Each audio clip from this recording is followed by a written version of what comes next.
I have to say that. I have to say that.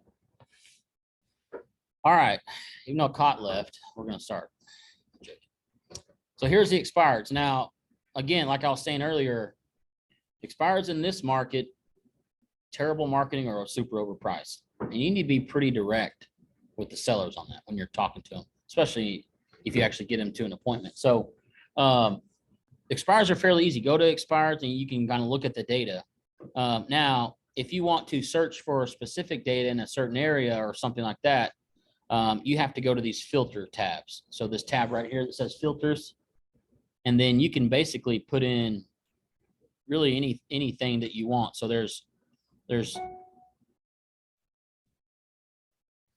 I had a bright idea. So there's 2,160 expireds, 2,400 something canceled. You technically cannot call withdrawn or anything like that. But let's go to expired data here and then more filters. And you can type in zip codes by city, state, county, zip code, whatever you want to do. Like if you want to call FSBOs in Kingwood, type in Kingwood. If you want to call FSBOs in Houston, type in Houston. Like you can get as anyway, as specific as you want here. So but let's just assume that we pulled one up and we're going to start dialing. Again, I took off the dialer because it come up as spam. So these are just one by one, but if your goal is to contact and speak to even 10 people a day, the data is there, right? So if you want, I can go over an expired call. Now, I haven't made expired calls in a long time. I haven't had to, but it'll come back to me, right? So, but for example, when I'm calling expireds, I kind of open it up. So this one just came in yesterday, right? This one came in yesterday. Go ahead and assume that Juan has talked to 10 other real estate agents. Go ahead and assume that if it came in yesterday, because there's a lot of people that just do their entire business off expired calls. So just know they're going to be kind of frustrated and standoffish. So we have to say something different. Most agents say, "Hey, this is Jeff. I'm in real estate." Well, and he's pissed already. He's pissed. It's like, okay, you guys got to stop calling me. Like I'm already meeting with blah, blah, blah. Right. So I say really quick, "Hey, it's Jeff in real estate. Are you still taking offers on 19917 West Cliff Court?" Like real quick. He's like, and then they're caught off guard because I don't think a lot of people are saying that, if any. Maybe Renee, because he told me to say that. And Renee calls these all day, so good luck with that. But yeah, hey, real quick, Juan, are you taking offers on that 19917 West Cliff Court property? Are you still taking offers? And whether they say yes or no, kind of continue with the script. Let them know. I do the same thing with just listed, just sold is, well, you can do it two ways. Unaggressive way is just want to see if you're still taking offers. And if you are you still interviewing top producing agents for the job of selling your house? Right? That's kind of the script. And then they say no. And if they say no, I use Mikey's script. Oh no, what happened?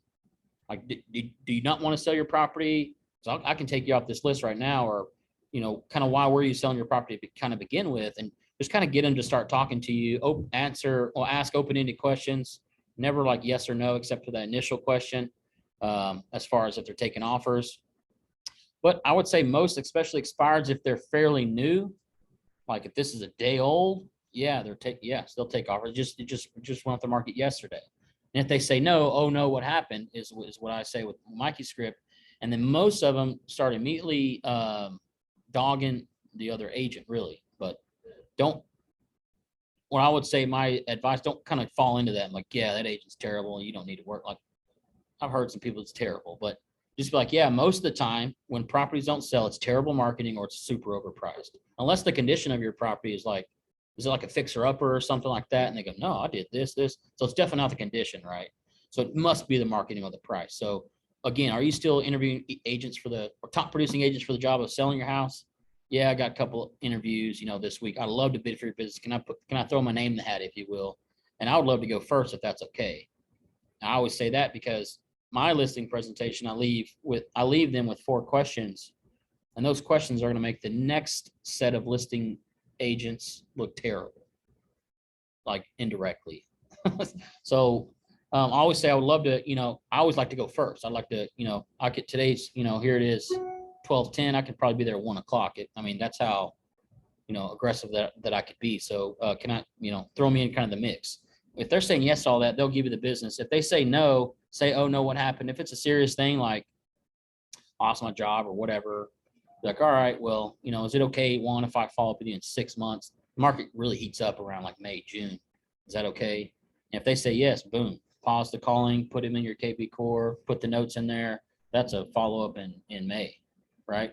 Again, if I say 6 months, I'm following up in 3. If you say 3 months, I'm following up in like a month and a half. But let's say, I'll talk about those 4 questions. So bringing the data. So let's say Juan, I'm meeting with Juan. I'm the first guy there. I go there. He's, it's an expired thing. So you can already know it's either just look for the conditions, usually the condition of the property or the pricing. But let's say you go through your interview process and then you say, well, it's really important for you to pick a good real estate agent to sell your house, right? And if you're going to continue with your interview process, I'll just give you, is it okay if I give you some advice to ask, some of these other realtors, because there's a lot of bad agents out there. It's like 38,000 agents in Houston. Maybe 5% do 90% of the business. And, I'm one of those 5%, but chances are you're going to run into not a good realtor. So question 1, what's your average days on market for your listings? Just say that. If they don't know that, it's a red flag. If they stutter, if they say, I'll get back to you on that. They don't know their number. They're not serious. They're one of those part-time agents, or, they're not serious about their business. I already know it's 28 days on the market is mine in this area. It doesn't matter. How do they verify that information? Say 14. I don't give a shit. That's what I'm saying. And number 2, what's your average list to sales price ratio? List to sales price ratio is what I'm going to list it for. I told you I can sell it for 200. What did you get me? Is it right now in the last 90 days? Mine's over 100%. I'm getting multiple offers over full price on my listings. And then what's the other 2, Mikey? Remember? Total sales. Yeah, yep. And just in the last 6 months, even, or last year, how many sales? I'm going to go ahead and tell you that I've had, well, you can, whatever. I'm going to go ahead and tell you that I've had 580 sales in 4 markets in Texas: Houston, Austin, San Antonio, Dallas. So they have to at least know, how many sales they've had in the past year.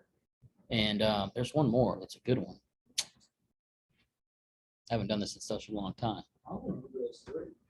You can do it 3, but here's what's going to happen. They're going to feel empowered. They're going to be like, oh, yeah, can't wait to hear this. Can't wait to see this next agent. I'm going to put him through the ringer, or the wife or the husband. Someone will hone in on that. And then they'll ask. And those people, most agents will be, I don't know my last listing to sales price ratio, and they're going to look terrible. And you're just going to look better and better and better. So that's a Renee Sorolla tidbit. And every time I haven't been to listing point that wasn't a referral in years. So every time I've had to do that, I think it's worked. My listings when I used to go with Renee are 3 out of 4, maybe. Like, I always got the listings. So kind of like Gabe. But so that's kind of the expired things. Now in Basecamp, there's tons of expired scripts. Tom Ferry is a pretty expired script, but just know Tom Ferry is being used by thousands of agents. They're going to hear the same shit. So again, mine is real quick. Hey, Juan, it's Jeff. I'm in real estate. You still taking offers on Westcliff Court? He's going to say yes or no. No. If he says no, oh no, what happened? He'll spill the beans. Yes, I'm still taking offers. Great. Are you still interviewing agents for the top producing agents for the job of selling your house? Yes. Great. I'd love to get my name in the hat. I always like to interview first. Today's, and say it, get aggressive. It's 12:15. I can be there like 1:30. If not, that's okay. I'd love to interview first. And then, if he says, yes, I'm still interviewing for the process, but then he doesn't want to meet me, those 2 usually don't happen. I haven't had it anyway, where they say, yeah, I'm interviewing agents. No, I can't meet with you. Like, never had that. Especially if you say, I'd love to put my name in the hat and I'd like to go first. That's different. Nobody's saying that. Nobody's heard that. They're like, oh shit. Okay. So that's my expired calls. Now, FSBOs, it's a different animal. So does anybody have any questions about expired calls? I know I went over the filters pretty quick, but you can, I don't know what you'll be calling on. These are in spring in Houston and stuff like that. Magnolia.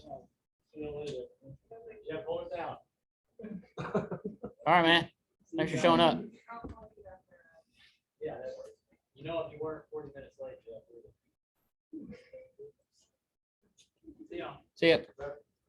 So that's expired. Any questions about expireds? And again, this is the easiest way to get your contacts in, especially these ones that are like $2.99. Like, how the hell did that? You're going to use this account. This one? Yep. Like the low ones under 300, those are going to be easy. Yeah. You know, now talking to Mr. Patel about his 1.7, that may be a little tough, but here's the thing. Scripts, there's thousands of agents. What's what I meant, like this or? Just know there's thousands of realtors calling on this. Probably at least hundreds, maybe not thousands. Doesn't matter. This data is the same data in any other system. You can use land voice, you can use whatever. So you have to have your unique selling proposition. You have to have immediate responses. You got to be confident. I always go the aggressive route, but that's just me. But yeah, like it doesn't matter. Like even if it's 1.65, try to stick to that script. Try to say the same kind of stuff. But yeah, I would. But yeah, Kimmy, everyone's calling on this data. So the Geo Leads I told you how to do, FSBO. So there's there's a lot of ways to approach a FSBO. Luckily, being with EXP, you can approach FSBOs using the Express Offer platform because it works pretty well. A lot of agents that call if FSBOs are just trying to get the listing, you can literally call a FSBO and say, I want to get you a cash offer in like 3 days. Because express offers, it can't be listed in the last like 30 days. Is that the case? Well, so it's okay for FSBO though? Yeah, for sub owner, it's not listed, right? Okay. Yeah. Oh, it can't be on the MLS, I Oh, guess. no, if it's a FSBO or if it's a landowners, you can still put it on express. Just see why it had a new brand. Oh, I'm thinking of OfferPad.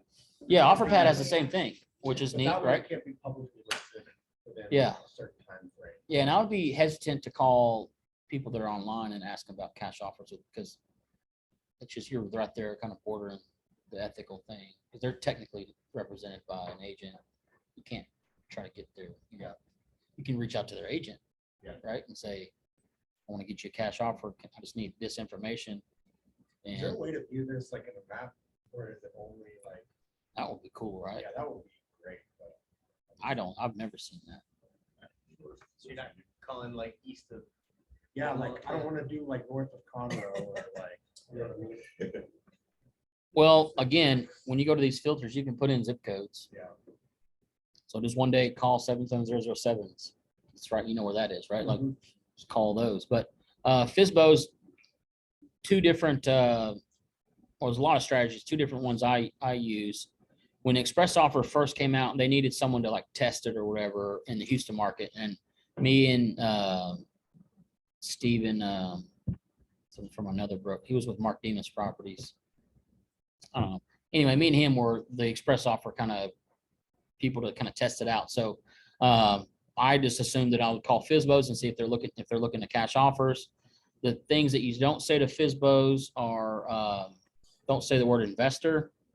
They're going to think that it's going to be a low cash offer, and probably will be. But I always say institutional buyers or institutional funds, or got a cash offer, I got a cash buyer, something like that. The word investor has a negative. People with FSBOs what I've seen, like, oh, you're one of those guys, investors. No, I'm not interested. They're hanging up on you. So say like institutional buyers, I got some institutional funds, that want to buy right there in 77433. And, see you've had your property on the market for a while at 200,000. Would you be interested in seeing some cash offers from some of my institutional buyers? And if they say yes, if you're not Express Offer certified, go ahead and get Express Offer certified. Essentially, you'll go there, you'll get a picture of each room and then a picture of HVAC, electrical panel, water heater, stuff like that. And they will sign essentially a listing agreement for that specific buyer that says it will not go on the MLS. So don't say you don't have to sign listing docs, because I've made that mistake. It's legitimate. There are listing docs, but it says it's specific to this buyer or this fund, Express Offer platform, and it will not go on MLS. You will not put a lockbox on there, like all kinds of stuff. Like you change, but that's all through the Express Offer stuff. but they'll sign that. They'll sign the IABS. I would give them a blank seller's disclosure to fill out because they'll need it. And then take your pictures. Once you get that data, you come home, go to your express offer platform, upload that data. Typically 2-3 days later, you're getting a few cash offers. And then, hey, Daniel, I got some cash offers. Is now a good time to review them? You want me to send them to your email? Or, again, remind these people that these cash offers, they're only paying half the commission, 3%, right? So they're saving 3% typically, but you can do whatever. If it's like $954, tell them you only charge them 1%, still $9,000, like whatever you want to do. But just know you represent the buyer, not the seller. So let them know they're saving that. They're saving on title policy. Most buyers pay title policy, which is a little less than 1% of the price. No showings, no open houses. You don't have to prep your house. I don't need you to change a light bulb. This is as is sale. They've already underwritten it. Yes, they're going to go do their due diligence to make sure there's no hole in the roof or something like that. But so when you're looking at these offers, they are a little bit lower, but they don't have all the fees.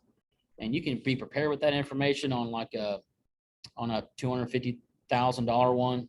Just go ahead and prepare that total. 3% is probably $6,500. Title policy is probably at $7,500. They're not doing any showings or cleaning, like probably at least $10,000 they're saving plus the headache of going with this buyer. So that's one route. The other route I want to show you guys. There's a script that Sean Kokoska uses, and it's in Basecamp.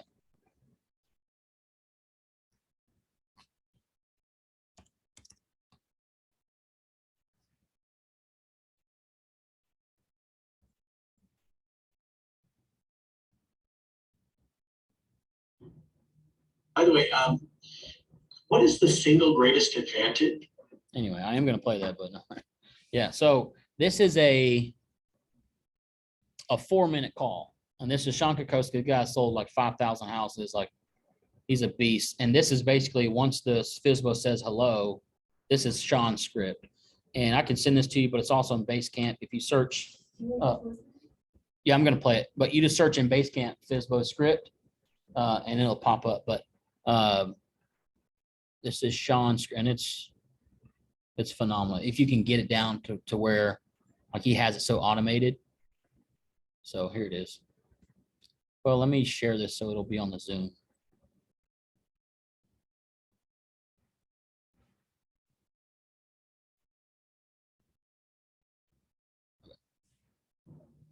By the way, what is the single greatest advantage of you selling your home all on your own instead of working with a realtor? And of course, it's to save the commission, right? And then you say, so tell me, what is the single greatest advantage for a buyer to buy a for sale by owner instead of go to a realtor?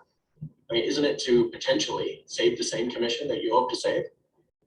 Let me digress. I want to share with you the 4 different types of buyers. Now, did we go through these scripts, Jeff? We did? Okay, well, then we can skip it. Unless you guys want to hear it again. No, I'll essentially, he explains the 4 types of buyers that the FSBO will get when they're doing FSBO. And he explains why you should use a real estate agent. It makes sense. I loved it. I want to hear it again. No, we didn't. So Sorry, the group. 4 different types of buyers. Yeah, the group okay? didn't do this. We did. Oh, it's just us. Okay, Yeah. good. So it's the first time home buyer, okay? It's the motivated buyers, the investor, and then finally it's the looky-loo, or what I call the looky-loo, right? Let's talk about first time home buyers. Let me just express that these people are anxious, they're timid, frankly, they're a little bit stressed out, they don't want to make a mistake. So do you think that they're going to go out all on their own and call upon for sale by owners unrepresented? Or do you think they might go to somebody, say, who's done it over 4,000 times in his career? Probably a realtor, right?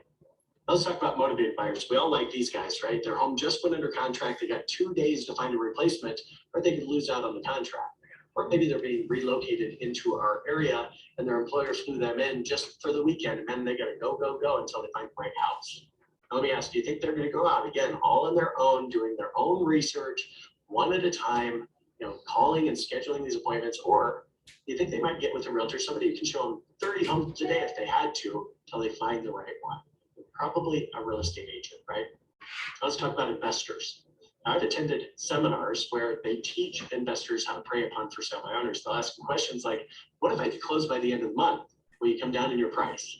What if I paid all cash? How low would you go? Then of course there's the looky-loo, right? I don't want them, you don't want them. For these people, HGTV just isn't enough for them. They love looking at houses that they have no intention to buy. They'll say things like, well, let me call my lender and I'll call you back. You never hear from them. Or let me sleep on it. I'll call you tomorrow, right? See, out of these 4 different types of buyers, there's really only one that buy for sale by owners. And yes, investors are great, but they want to buy your home for 10 cents on the dollar. I kind of look at it like this. If you went into a jewelry store and you're in the market for a brand new watch, right? And there it is in the glass case, it's brand new. You can tell it's never been worn. The price tag's still on it. Well, you'd probably expect to pay around retail value for that watch, right? Now let's take that same watch and let's put it in a garage sale. I mean, it's still never been worn. The price tag's still on it. How much would you expect to fetch for it then? Probably far less than what the jewelry store could get. See, anytime we buy directly from an owner, frankly, we would just expect a better price, which is why the National Association of Realtors states that for sale by owners receive 17% less than those that list with an agent. So, by the way, are you familiar with what I do to get homes sold quickly for top dollar? Luckily, I'm here. And now you've just turned this drop by to a for sale by owner into an actual listing presentation. So, positive present, I'm a for sale by owner. I got my plastic sign out front, right? I got my ad on Craigslist and Zillow and FSBO.com. I created my own little brochure. I am a publisher expert, right? I'm going to sell the house on my own. We've got to move them to a negative present. And how we do that is through self-realization, by asking questions to help them self-discover that that's not the best thing to do. Now, that negative future was the National Association of Realtors statistics, right? And now once we get into a negative future, they're open to the discussion around what it might look like to have you list their property. So share some feedback. Pretty good, right? If you can get them. So he basically explains the 4 types of home buyers that FSBOs get. And most of the time, investors are the ones that really go after and they target FSBOs.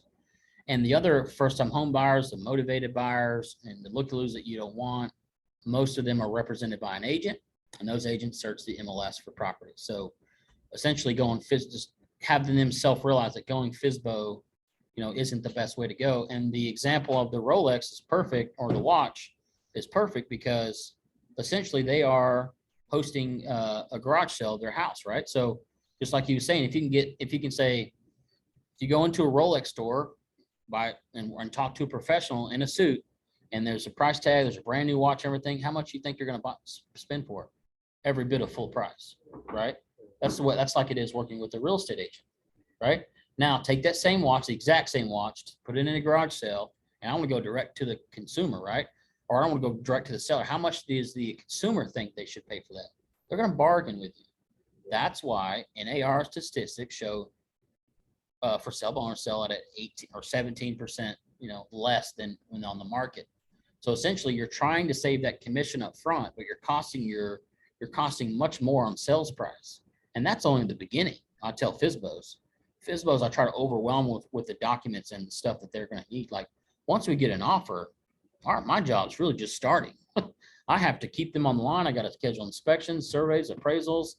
There's a 250-point checklist on MLS I have to do. Like I have to be in compliance with the Texas Real Estate Commission and my broker, EXP, and the there's so much stuff that entails that you are going to have to do to successfully, close that transaction. I would say in this market, it's almost the easy part is getting the buyer. Then it's holding on to that buyer, successfully closing that buyer is a whole nother job. So that's really where, a lot of the real estate agent's value comes in. So you can, like I said, I put that in Basecamp. So, but those are the 2 ways to that I would approach FSBOs. Yeah.